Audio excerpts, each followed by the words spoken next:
네, 제목 읽어볼까요? 시작. 갱신 언약의 참여자. 네, 지난 시간에는 29장 1절에서 19절까지였죠. 9절까지 하면서 이 내용이 이제 언약의 갱신이 필요하다라는 부분을 우리가 살펴봤고요. 오늘은 그 언약 갱신이 된 것에, 왜냐면 민수기에도 보면은 출애굽하고 나서 시내산에서 언약을 맺었던 애들이 다 죽었다고 우리가 말씀을 들었죠. 40년 동안 방황하면서 첫 번째 세대는 여호수아랑 갈렙 빼고 다 죽었으면 불순종한 애들은 가나안 땅 곧 하나님 나라에 못 들어간다라는 걸 상징적으로 보여주기 위해서 불순종한 애들 다 죽고, 그다음 두 번째 다음 세대가 이제 믿음의 세대가 가나안 땅에 들어가게 되는데, 그래서 시내산 언약이 아니라 모압에서 모압 언약을 다시 세운다는 거죠. 갱신을 한다는 거예요. 그래서 이것은 복사본, 시내산에서 주었던 율법과 거의 비슷합니다. 그래서 복사본, 카피본이다, 이런 의미를 가지고 있고, 조금씩 달라진 부분이 있죠. 왜냐하면 이제 광야를 돌아다닐 때가 아니라 가나안 땅에 들어가서 이제 정착하면서 살아가야 되니까 하늘에서 만나가 더 이상 내리지 않고 농경 사회로 진입을 해가지고 우리가 열심히 씨 뿌리고 거두고 하면서 열매 맺은 것을 또 하나님께 감사로 표현하며 이렇게 지내야 되니까요. 정착 생활이냐 유목 생활이냐 완전히 다른 상황에 놓이게 될 거예요. 그래서 조금의 차이가 있죠. 모세가 죽기 전에 하나님을 사랑하고 이웃을 사랑해라, 이것이 올바른 관계, 하나님과의 믿음의 관계 안에 들어간 자들의 그런 상태다라고 하면서 본격적 율법 강의를 26장까지 들었고요. 이 내용이 뭐였죠? 하나님께서 통치하는 나라, 그 모습은 어떠한 모습인가? 세상과는 완전히 다른, 완전히 또 동기도 다르고 마음도 다르고 기준도 다르고 가치관도 다르고 방향성도 다른 하나님이 임재하는 완전한 사랑과 정의의 사회가 이루어진다는 거죠. 그래서 지금 축복과 저주를 선언하면서 하나님 말씀대로 순종하면 너희들이 당연히 복을 받을 수밖에 없는 거예요. 공부를 해야 공부를 잘하는 것처럼 하나님 말씀대로 살아야 복을 받는 거예요. 그렇게 세상에 지음을 받은 거죠. 근데 하나님을 떠나서 내 마음대로 살 거야, 나 선악과 먹을 거야, 이러면 저주받고 죽을 수밖에 없다라는 것을 선언하는 겁니다. 그래서 지존자가 될 것이다. 엘yon, 모든 민족의 뛰어난 민족. 왜냐면 복을 받을 수밖에 없으니까요. 복 받는 방법을 알려주는 거니까 매뉴얼입니다. 하나님 나라에 들어왔으면 이렇게 살아야 하고, 그게 거룩한 백성다운 삶이고, 그리고 천국을 이미 받았어요.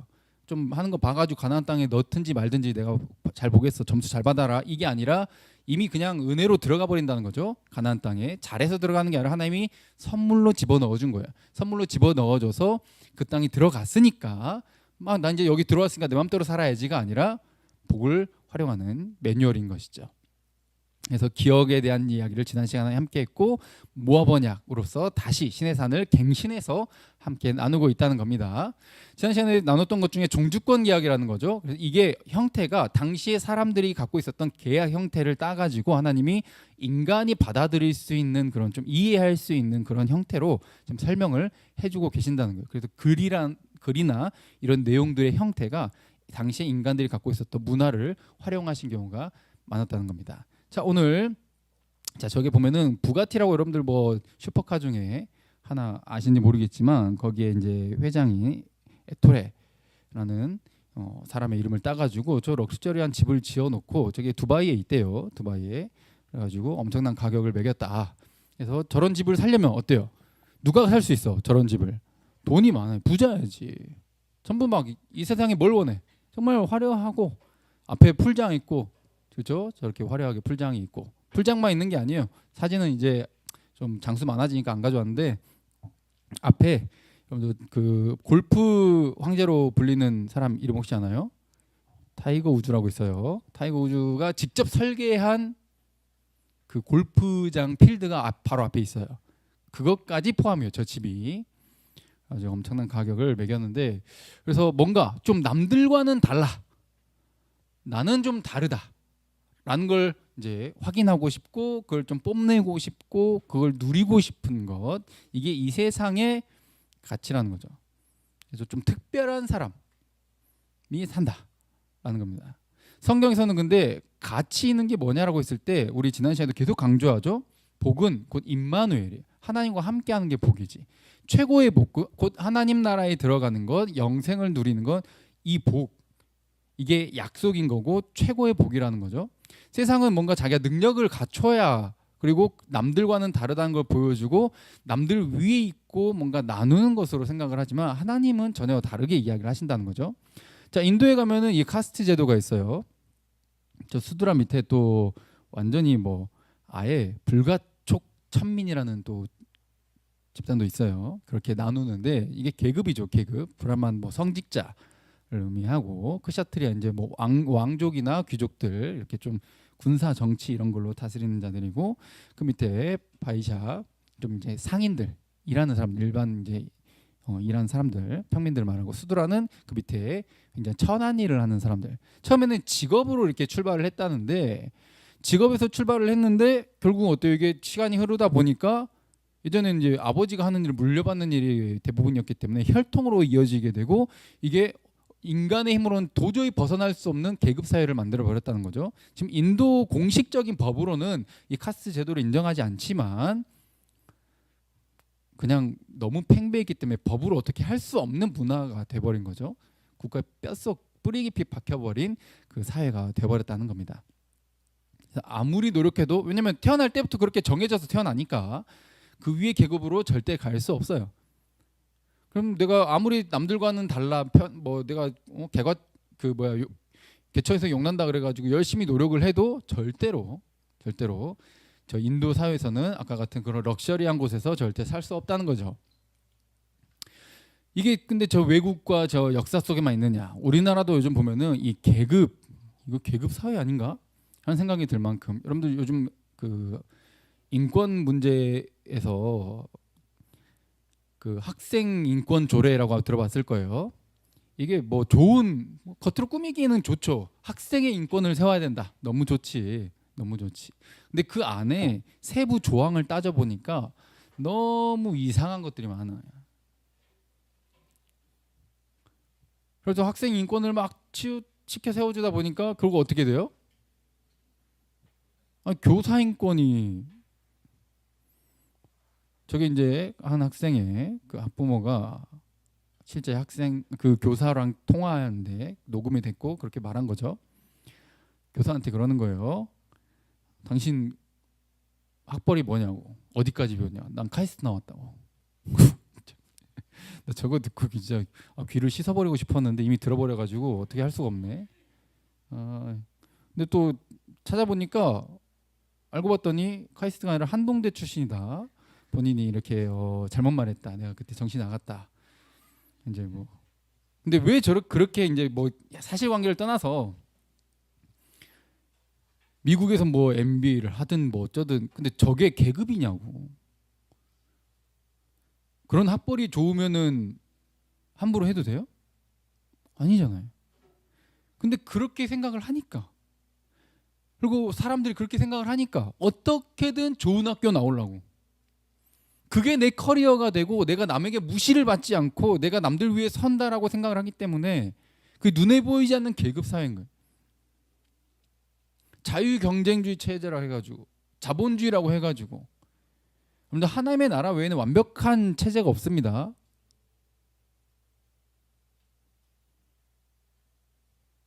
자기가 카이스트 나왔는데 내가 문제겠냐고. 뭔 말이야? 그래가지고 계급이라고 생각을 하니까 돈이 많고 학벌이 좋고 지위가 있고 국회의원이고 이러면 뭔가 남들 우위에 있다 라고 생각을 하는 거예요. 그래서 부모들도 어떻게든 돈을 많이 버는 대로 공부 아무리 잘해도 어디를 보내? 과학 발전엔 관심이 없어. 이 기후와 생태계를 살리는 데는 일단 관심 없고 내 자식이 높아져야 돼. 돈 많이 벌어가지고 무시받지 않고 잘 먹고 잘 살아야 돼. 공부 잘하면 무조건 어디 보내요 요즘? 의예과. 수련회 때 나온 적 있죠? 유치원생 때부터 의예과를 목표로 하는 애들 시험 봐서 들어가요. 그 유치원. 그래서 의사를 만드는 그 과정을 밟게 만드는. 그래서 아니 상담하실 게 있으면 유치원으로 나오셔가지고 확인하시고 CCTV 볼 거 있으면 나는 억울하니까 난 그런 적 없으니까 CCTV 보여드릴 테니까 와서 보시라고 해도 절대 감히 나한테 유치원에 오라 그래? 굉장히 뻔뻔하시네 하면서 뻔뻔한 말을 하고 있죠. 본인은 잘못한 게 항상 남이 잘못했다. 굉장히 쓰레기 같은 생각이죠. 저거는 악벌, 지식의 정도랑 아무 상관없습니다, 여러분. 돈을 얼마나 갖고 있느냐랑 아무 상관이 없어요. 그래서 우리는 하나님 나라는 어떤 걸 추구해야 되냐? 아니, 훌륭한 사람들, 정말 사람다운 사람, 남들의 아픔에 공감하고 남이 잘 되면은 배 아파하는 게 아니라 박수 쳐주고 이런 사람을 길러내야 되는데, 돈 많이 벌고 좋은 학교 나오고 유명하고 그러면 성공했다고 말해. 근데 인성 완전 쓰레기야. 남 집 밟고 막 본인 연예인이라고 막 함부로 하고 막 국회의원이라고 함부로 하고 막 아랫사람들 막 하대하고 이런 세상이 돼버린다는 것이죠. 그리고 이것만이 아니라 한 학부모가 또 교사에게 이렇게 편지를 보낸 내용이 이렇게 화제가 되었죠. 우리 아이는 왕의 DNA를 가지고 있다. 그리고 이 학부모가 실제로 교육부에 있는 공무원이었어요. 5급 공무원이었어요. 그래서 내가 마음만 먹으면 당신 교사에서 어떻게 한다? 주변 실제로 자기 친한 장학사에게 그것을 제안한. 왕의 DNA? 남들은 저 교사는, 저 편지를 받은 교사는 왕의 DNA가 아니라는 것을 포함하고 있는 거죠. 남들과는 달라. 당신이랑도 다르고 당신 반 안에 있는 다른 애들이랑도 달라. 쓰레기입니다. 아무리 높이 있어도 정신 똑바로 차려야 돼요. 이 세상에서 살아갈 때 거룩하게 산다는 것, 빛으로 산다는 것. 안 그러면 내가 평소에는 나보다 괜찮고 막 뛰어나고 막 이런 사람들 앞에서는 아무 말도 못하고 있다가, 그렇죠? 강약 약강이라고 들어보셨죠? 찌질이도 그런 개찌질이가 없어요. 강한 사람 밑에서는 찌질해지고 약한 사람들 앞에서 우악 막 어우 막 바퀴벌레 보는 것 같아. 더럽잖아요. 이런 세상 속에서 우리가 빛으로 살아간다는 것이 무엇인지를 알아야 된다는 거죠. 그래서 오늘 성경에는 이 갱신된 언약이 누구에게 자격이 있는가를 이야기하고 있는데, 세상은 뭔가 내가 남들과는 달라, 왕의 DNA를 가지고 있어, 뭐 럭셔리한 집에 살만해, 막 특별해지고 싶어해요. 남들 위에 서고 싶어 한다는 거죠. 근데 누가 과연 가장 최고의 복이라 할 수 있는 이 하나님의 영원한 생명, 하나님의 영원한 집, 하나님의 나라에 들어갈 수 있는 자격을 갖추는가에 대해서 한번 봅시다. 10절부터 자 시작. 오늘 너희 곧 너희의 수령과 너희의 지파와 너희의 장로들과 너희의 지도자와 이스라엘 모든 남자와 너희의 유아들과 너희의 아내와 및 네 진중에 있는 객과 너를 위하여 나무를 패는 자로부터 물 깃는 자까지 다 너희 하나님 여호와 앞에 서 있는 것은. 아멘. 여기 보면은 지도자부터 수령, 지파, 장로들, 지도자 전부 위에서부터 계급적으로 설명을 하고 있는 거예요. 당시의 문화 속에서 또 이야기를 해야 되기 때문에 계급 혹은 그런 지위, 높낮이에 따라서 이야기를 하고 있고, 지금 모든 남자라고 표현되어 있죠. 그러면 사람 숫자를 셀 때 당시에는 남자만 세기 때문이에요. 남자만 세는 그런 문화 속에서, 근데 하나님은 굉장히 이 기록 자체가 구약인데 지금으로부터 몇 천 년 전임에도 불구하고 굉장히 충격적인 이유는 여기에 지금 아이들, 유아들도 사람 숫자 안 셌어요. 여자도 사람 숫자 안 셌다고. 근데 지금 여기에 어때요? 하나님 나라의 이 언약 백성이 될 수 있는 자격이 누구도 포함된다. 유아들도 너희 아내, 여기 아내라는 표현이 이제 여자들이라는 표현인데 번역을 아내라고 표현을 한 거죠. 여자들, 진중에 있는 객은 원래 혈통이 다른데 이방인들을 말을 하는 거예요. 그리고 이방인 객과 여기 너를 위하여 나무를 패는 자, 이방인이었는데 정복을 했던 과거가 있죠. 얘네들이 와서 우리를 위해서 이제 종으로서 일을 하는 애들이 있어요. 그게 나무를 팬다 혹은 물을 길어다 준다. 이게 이제 종의 그런 계급을 또 의미를 하는 거죠. 당시의 문화가 지금 그렇게 잡혀 있어가지고 이것을 한 번에 다 바꿀 수는 없었지만 그 안에서 설명하고 있는 거예요.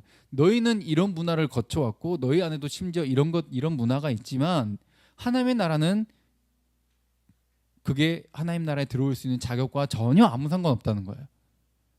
모두가 자격이 있다는 거예요. 다 너희 하나님 여호와 앞에 서 있다는 거예요. 너는 자격이 없어. 어디 감히 나야 나 왕의 디인이라고 이렇게 말을 하는 게 세상이라면 모두가 하나님 앞에 설 수 있어. 사실 모두가 하나님 앞에 설 자격이 없거든요. 하나님 앞에 서면은 소멸당해야 돼. 높은 데서 떨어지기 전에 떨어져 봐야 아나 꼭? 떨어지기 전에 이거 떨어지면 죽는다는 거 알잖아요. 본능적으로 알아. 하나님 앞에 서면은 우린 죄인이기 때문에 이 죄 때문에 하나님 앞에서 소멸을 당할 수밖에 없다는 것을 본능적으로 알아요. 곰이 달려들 때 굳이 물리고 찢겨보지 않아도 미래가 그려지는 거죠. 죄인이 하나님 앞에 서면은 미래가 당연히 그려지는 거예요. 우리는 설 수 없어요. 근데 감히 하나님 앞에 설 수 있게 되었어. 누가? 모두가. 대신 그 조건은 확실하죠. 앞서 신명기 내용이 전체 뭐예요? 하나님 말씀에 순종하는 거예요.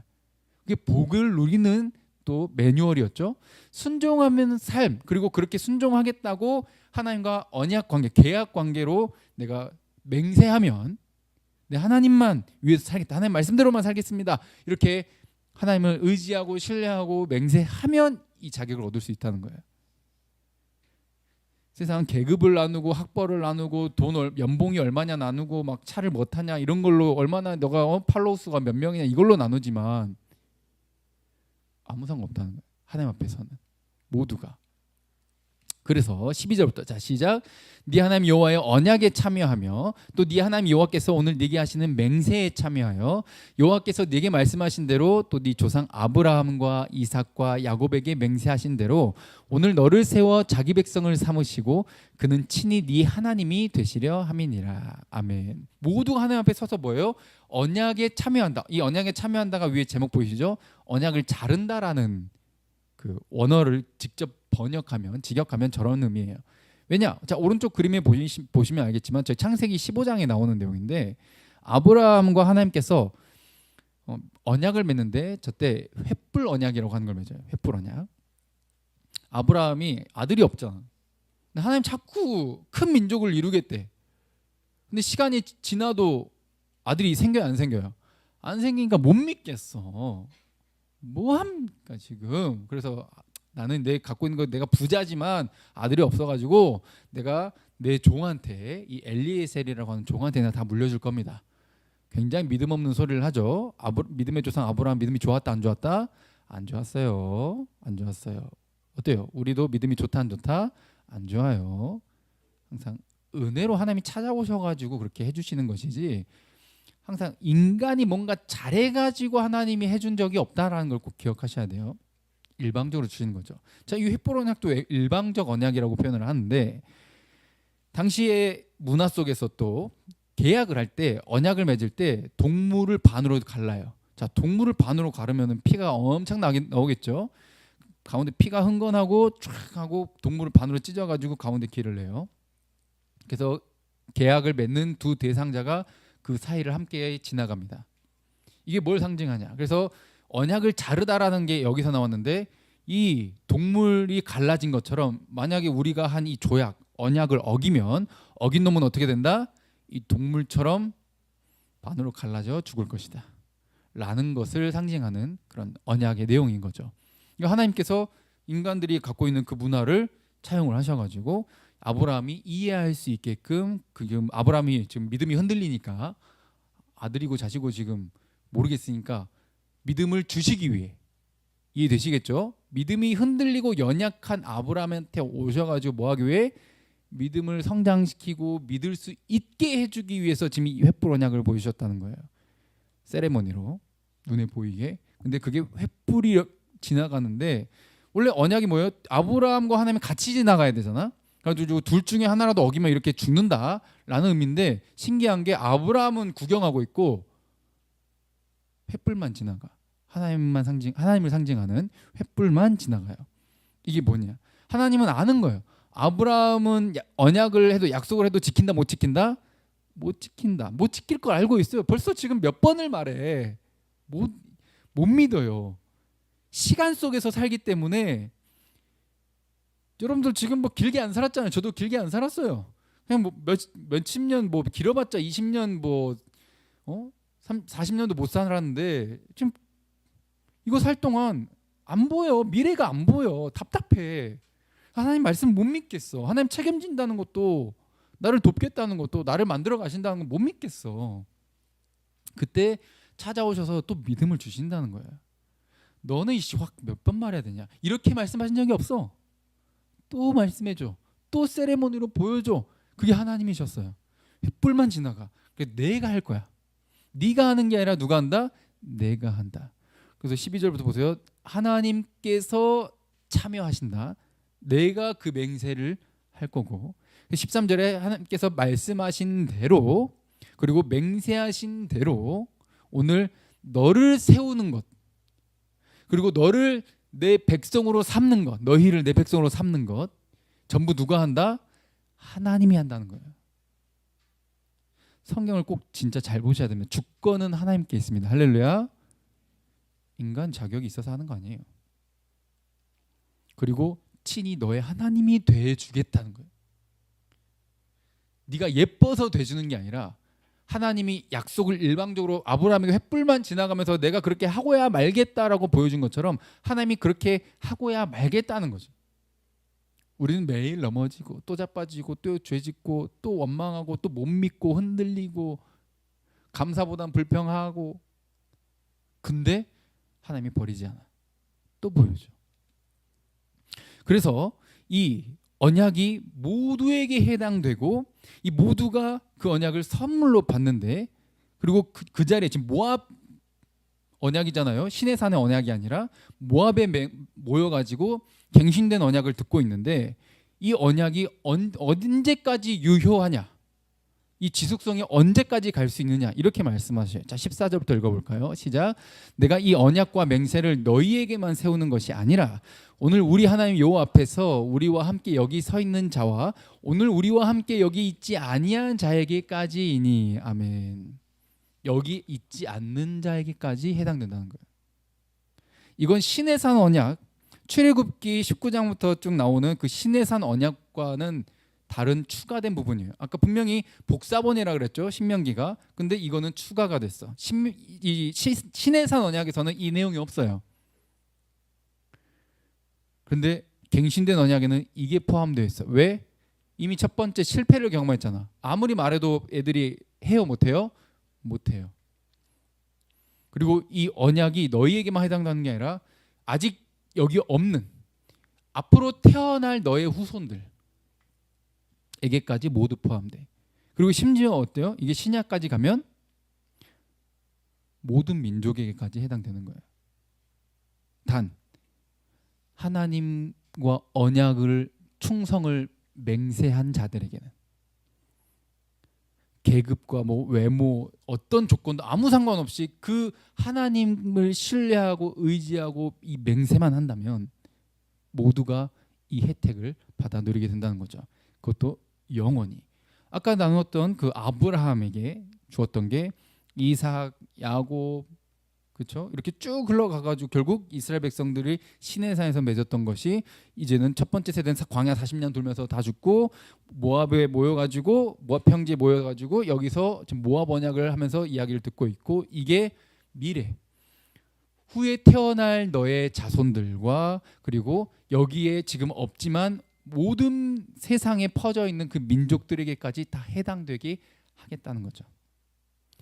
이어가시겠다는 거예요. 그러려고 이스라엘 백성들을 선택하신 거예요. 하나님은 큰 그림을 그렸어요. 아담이 선악과를 먹은 이후에 망가진 이 세상을 회복하기 위해서 하나님은 그림을 그리려고 하시는데 하나님 머릿속에 어떤 그림을 그릴지 다 그려놓으셨잖아요. 근데 그 완성본이 하나님의 머릿속에 있는데 그 완성본을 그릴 때 자 여러분들 그림 그릴 때 결국 완성본을 생각했을 때 뭐부터 그려야 돼? 밑그림 그리는데 그러니까 뭐부터 그려야 돼요? 그린 사람 마음이에요. 이것부터 그랬지 저것부터 그랬지 그린 사람 마음이라고 결국 결과만 그거 나오면 되는 거 아니에요. 그래서 하나님께서 처음 터치를 가져간 게 아브라함이었단 말이에요. 왜 굳이 아브라함이었습니까? 아브라함이 뭔가 잘났기 때문이 아니라 하나님 맴이었다고. 하나님 맴. 첫 터치. 모든 민족이 회복돼서 하나님께 나오고 하나님을 예배하고 구원을 받고 영생을 누리는 그 그림을 이어서 그려가지고 완성하기 위해서 아브라함을 첫 터치로 가져가셨단 말이죠. 그래서 이 언약 안에 들어오는 것을 허락하셨다는 겁니다. 그래서 이 예레미야 지난 시간에 했던 내용이죠.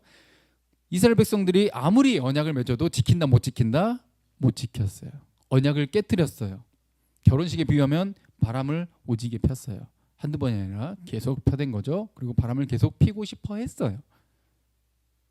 그래서 안 되겠다. 밖에다가 아무리 법을 해놓고 야 이렇게 하면은 복을 받고 이렇게 하면은 복을 못 누린 거 저주 받는다 해도 못 지켜니까 이제 신약으로 오게 되는 거죠. 조금 갱신된 것으로는 된다 안 된다? 안 된다. 그래서 아예 새롭게 새로운 언약을 맺을 것인데 그것은 예수 그리스도를 통해서 맺을 언약을 이야기하고 있는 거예요. 그래서 이 언약은 영원한 이 지속성이 어디다? 모든 여기 아까 모압 언약 여기 없는 애들에게까지 영향을 유효하게 효력을 미치게 될 것인데 그것도 신약 백성들까지 포함하고 있는 겁니다. 자, 사도행전 2장 38절 39절 읽어볼게요. 시작. 베드로가 이르되 너희가 회개하여 각각 예수 그리스도 이름으로 세례를 받고 죄 사함을 받으라. 그리하면 성령의 선물을 받으리니 이 약속은 너희와 너희 자녀와 모든 먼데 사람 곧 주 우리 하나님이 얼마든지 부르시는 자들에게 하신 것이라 하고. 아멘. 어때요? 여기 너희 자녀뿐만 아니라 멀리 있는 사람 하나님께서 부르시는 자들이면 누구든지 이 땅에서의 외적인 조건 아무 상관없이 모든 자가 해당이 되고 그리고 후손까지도 포함해서 영원히 효력을 미치게 될 것이다 라는 겁니다. 이게 하나님께서 주시고자 하는 선물의 특성인 것이죠. 여러분 약속 아시죠? 이게 하나님의 약속이에요. 약속. 우리가 서로 약속할 때는 어때요? 상호적이라 그러죠. 상호. 약속을 했으면 이 사람만 지켜야 돼요? 같이 지켜야 돼요? 같이 지켜야 돼요. 그래서 하나님과 언약이라고 했을 때 여러분들 먼저 이렇게 그래도 기억을 하셔야 돼요. 하나님과 상호적인 거예요. 하나님이 나의 하나님이 되어주시고 나를 보호하시고 이끄시고 채우신다. 영원한 생명을 선물로 주신다. 그러면 나는 어떻게 한다? 하나님을 기쁘시게 하고 하나님의 말씀이 이 땅 가운데 이루어지는 이 땅에서 이웃을 위해서 살아가는 이웃을 사랑하는 그런 헌신된 삶을 살아간다. 이 약속을 서로 하는 거죠. 서로. 한쪽만 일방적으로 지키는 건 의미가 없는 거죠. 근데 인간이 지켰다 못 지켰다? 못 지켰다는 거예요. 그래서 하나님께서 오늘 본문에 아까 12절 살펴봤던 내용이죠. 하나님이 강력하게 의지를 피력하는 거예요. 니들이 못 지킬 거 이미 알아. 이게 진짜 놀라운 부분인 거예요. 알아요. 우리가 넘어질 걸 알아요. 감사가 없을 걸 알아요. 실패할 걸 또 알아요. 그래서 내가 그 언약을 하는 거고 횃불 언약처럼 내가 너에게 일방적으로 주는 거고 내가 맹세에 참여하겠다는 거예요. 내가 너를 세우고 내가 너를 내 백성으로 삼겠다라고 하나님의 강력한 의지를 드러내시는 것이죠. 이게 오른쪽 그림처럼 저희 히브리서 작아서 안 보이시니까 여기 좀 큰 글씨로 한번 앞뒤를 한번 또 살펴보도록 합시다. 13절부터 보시면 아브라함에게 약속하실 때 가리켜 맹세할 자가 하나님보다 보통 우리가 맹세할 때 나보다 좀 큰 권위 아니면 좀 높은 것에다가 대고 맹세를 하잖아요. 그렇죠? 그나마 우리가 거는 게 뭐예요? 네 가지가 없는 자들은 엄마 이름 걸잖아. 뭔가 높은 내가 아닌 뭔가 진짜 좀 더 높은 걸 걸잖아요. 근데 하나님은 자기보다 높은 게 있어요, 없어요? 없어요. 그래서 자기를 가리켜 맹세할 수밖에 없는 거예요. 그래서 자기 이름을 걸고 맹세하는데 14절에 아브라함이 뭐라고 약속하셨어요? 내가 반드시 복주고 복주며 너를 번성하게 하고 번성하게 하리라. 아들 하나도 없을 때. 근데 분명히 바로 믿었다 못 믿었다? 못 믿고 막 이렇게 저렇게 막 비웃기도 하고 막 엘리에셀을 막 삼을 거라고 했던 그런 내용이 히브리서의 신약에는 이게 싹 생략되고 어떻게 되어 있어요? 아브라함을 뭐라고 표현해요? 이같이 오래 참아 약속을 받았느니라. 와우. 중간에 창세기에는 막 흔들리고 자빠지고 막 불평하고 했던 것 싹 생략되고 어떻게 해요? 오래 참고 약속을 받았대. 이게 하나님의 평가예요. 할렐루야. 우리도 삶 속에 여러 번 자빠지고 흔들리고 하지만 결국은 어떻게 된다? 하나님께 칭찬을 들을 거예요. 이게 하나님이 택한 자들의 특징이에요. 그래서 사람들은 자기보다 더 큰 자를 가리켜서 맹세하는데 16절에 보시면 맹세는 그들이 다투는 모든 일의 최후죠. 근데 맹세한다 라는 표현. 그래서 17절에 하나님께서 자신이 주시겠다는 영생을, 하나님의 나라를 주시고자 하는 그것을 받는 자들에게 이게 변하지 않는다. 이게 영원히 지속된다. 너에게만 지속되는 게 아니라, 너에게만 해당되는 게 아니라 너의 후손의 후손의 후손의 영원히 모든 민족에게 해당될 것이다. 이것을 충분히 나타내시려고 하나님이 직접 자기의 이름을 걸고 맹세했다는 거예요. 18절에 보시면 거짓말을 할 수 없는, 거짓말 못하죠. 그리고 하나님은 약속을 어기는 걸 못하셔요. 그렇죠. 이 두 가지 변하지 못할 사실로 우리가 위안을 얻게 하신다는 거예요. 그래, 하나님 약속을 반드시 지키시지. 그래, 하나님 거짓말하지 않으시지. 성경이 이렇게 나와 있으니까. 그래서 우리에게 말씀을 주신 거예요. 믿음은 들음에서 나고 들음은 그리스도의 말씀으로 말미암잖아요. 우리는 흔들릴지 모르지만 하나님의 말씀은 흔들리지 않아. 풀은 마르고 꽃은 시들지만 주의 말씀은 영원해요. 할렐루야. 우리가 의지할 건 그밖에 없다는 거예요. 나를 보고 환경을 보고 세상을 보면은 흔들릴 수밖에 없어. 하나님의 말씀은 변하지 않아. 그래서 우리에게 큰 안위를 받게 하시려고 하나님이 말씀해 줬다는 거예요. 이게 다른 말이 아니라 하나님의 말이기 때문에 확실하다는 거예요. 하나님이 이렇게 맹세로 보증을 해주신 겁니다. 오른쪽 그림에 어때요? 베드로가 또 열정 하나 하면은, 제자들 12제자 중에 열정 하나 하면은 뭐 둘째가 좀 서러울 만큼 굉장히 성질도 급하고, 열정 좀 이렇게 너무 MBTI E인가 봐. 막 나대는 걸 좋아해. 막 저요. 주님 가시는 데까지 감옥 가면 감옥 가고, 주님 죽으면 나도 죽을 겁니다. 라고 허풍을 떨죠. 근데 예수님 십자가에 달려 돌아가실 때 어때요? 여종이 말하니까 예수님 몇 번 부인해요? 3번 부인하잖아. 근데 예수님한테 내가 그렇게 맹세할 때 나 주님 위해서 죽을 겁니다. 주님 가는데 나 끝까지 따라갈 겁니다. 그 말 할 땐 진심이었거든. 여러분들도 어때요? 예수님 진짜로 믿을 때 나 주님 위해서 살 겁니다. 진심이었어요? 가짜였어요? 진심이었잖아. 근데 베드로도 넘어졌는데 저와 여러분이 안 넘어질까라고 생각하는 건 너무 교만 아니에요? 우리 넘어집니다. 근데 여기서 또 놀라운 사실, 계속 하나님께서 오늘 말씀에도 베드로에게도 어떻게 하셔요? 넘어진 베드로를 향해. 그래가지고 다 포기하고 다시 고향으로 돌아가가지고 지금 다시 어부나 해야지 하는 베드로에게 다시 찾아가시잖아. 항상 먼저 오시고 먼저 손 내미시고 또 넘어졌어도 또 다시 먼저 찾아오시는. 야, 이쯤 했으면 네가 먼저 와야지. 네가 잘못했잖아. 그럼 네가 와서 나한테 사과해야지. 네가 나한테 용서를 구해야지. 해야 되는데 하나님은 언제나, 하나님이 항상 먼저 져줘요. 하나님이 항상 먼저 손 내밀어요. 또 찾아와. 그래가지고 아침 식사 딱 준비해놓고 이야기하시잖아요. 베드로한테. 네가 나를 사랑하느냐? 몇 번 물어봐요? 3번. 3번 부인했던 거를 다시 치료해주고 회복시켜주고 그 고백을 하게 하심으로써 또 미션도 주시고, 너는 분명히 실패했었지만 나는 너를 그렇게 버리지 않는다는 걸 확인해 주고 싶어 하셨고, 그리고 이 표현은 어때요? 네가 아무리 나한테 그렇게 말해도 나는 너를 사랑하는 것을 포기하지 않을 거야 라는 표현이에요. 예수님이 베드로를 사랑하지 않았다면 다시 찾아갈 일이 없지. 부모님이 자식한테 져주잖아요. 그렇죠? 많이. 그거는 힘이 없어서, 못 이겨서가 아니라 사랑하니까 그냥 참아주는 거예요. 못 본 척 해주는 경우도 많고 져주는 거고. 어금니 깎여 물 때도 많지만 사랑하니까. 그래서 예수님이 하나님이 베드로를 그만큼 사랑한다는 거고, 오늘 우리에게도 똑같이 말씀하고 계시는 거예요. 실패한 우리에게 그래도 너 나 사랑하냐? 라고 물어보는 거죠. 베드로가 뭐라 대답했어요? 내가 주님을 사랑하는 줄 주님께서 아시나이다. 아까 우리 찬양했죠? 난 드릴 것도 없어. 내 삶을 돌아봐도 아무리 내가 예배를 드린다고 해도 내가 좀 거룩한 좀 삶을 살았어야지. 내가 좀 감사를 좀 해봤어야지. 내가 좀 남을 좀 더 미워하지 않고 용서했어야지.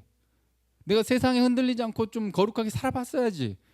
그러려고 했는데 잘 안 됐어. 그래서 내가 드릴 게 아무것도 없어. 그냥 부끄러워. 얼굴을 들 수가 없어. 베드로처럼. 내가 아무것도 할 수가 없어. 근데 주님께서 뭐라 말씀하셔요? 사랑한다고 말해주는 거예요. 그래도. 그러면서 너 그거 진심이었잖아. 그거 여전히 진심이냐? 너 나 사랑하냐? 그러면은 예수님께 뭐라고 대답해 베드로가? 내 마음 알잖아요, 하나님. 나 진짜 사랑하는지 알잖아요. 진짜 사랑해요. 왜냐면 내가 이렇게 고백해도 베드로는 자신이 또 안 넘어질 자신이 있어요, 없어요? 자신이 없어. 또 넘어질 거야. 실제로 어때요? 나중에 사도 바울한테 혼나잖아. 사도행전에 보면 이방인도 구원받을 거를 하나님께서 허락하셨다는데 유대인들처럼 막 할례 받지 못한 사람을 같이 식사한다고 손가락질 받고 여러 가지 일이 있으니까 도망친다는 거죠. 베드로가 저 대화 이후에 안 넘어졌냐? 아니, 또 넘어졌어요. 근데 베드로는 조금 더 신중해진 거잖아요. 전에 그렇게 진짜로 말을 했는데도 넘어졌는데 이번에 내가 지금 3번 이야기해 주셔가지고 나를 회복시키려고 이렇게 오셨는데 내가 또 대답해도 또 자신이 없어. 근데 일단은 진심이야. 그래서 이렇게 고백하는 주님이 아시잖아요. 나 진심인 거. 그래서 이 말 표현에 뭐가 들어가 있어요? 근데 난 자신 없네요. 난 연약해서 또 넘어질 수밖에 없어요. 그래서 나는 하나님이 날 쓸만한, 난 쓰임받을 만한 그런 존재가 못 됩니다. 난 너무 약해요. 할 때 예수님께서 뭐라 말씀하셔요? 너 자격이 있어. 내가 널 불렀고 내가 그렇게 쓸 거고 내가 만들 거야. 너 약한 거 괜찮아. 그거 내가 할 거니까. 내 양을 먹여라. 사용해 주시잖아요. 아무리 내가 노력을 해도 안 돼요. 상호 언약이고 서로 내가 그렇게 할게요. 진짜예요. 했어도 넘어져요. 그걸 알고 약속해 준 거고 알고 십자가에 죽으시고 부활하신 거예요. 이미 다 알고 있어요. 그런데도 불구하고 나를 불러주셨고 사랑하시고 쓰신다는 것이죠. 할렐루야. 이걸 꼭 잊지 않으셨으면 좋겠습니다. 그렇게 너를 만들어갈 거고 아브라함을 결국 믿음의 조상이다. 오래 참고 약속을 받았다. 뭐 오래 참고 약속을 받아. 겁나 못 참았는데.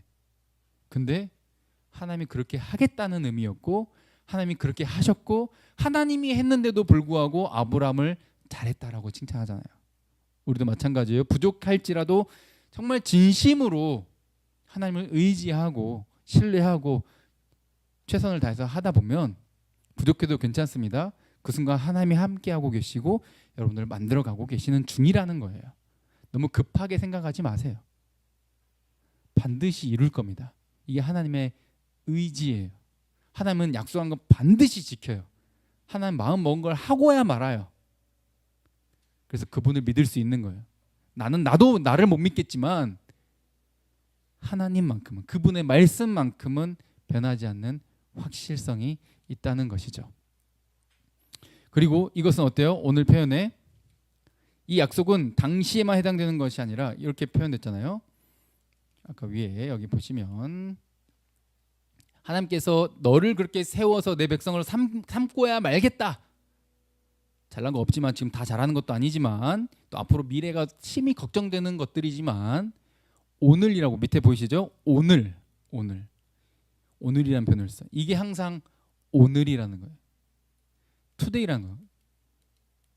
옛날 딱 그 순간만이 아니라 내가 수련회 때 은혜 받은 그 순간 아니면 내가 예배 때 은혜 받은 어느 그 순간만이 아니라 항상 언제나 오늘이야. 시편 95편 볼까요? 자, 시작. 그는 우리 하나님이시요 우리는 그가 기르시는 백성이며 그의 손이 돌보시는 양이기 때문이라.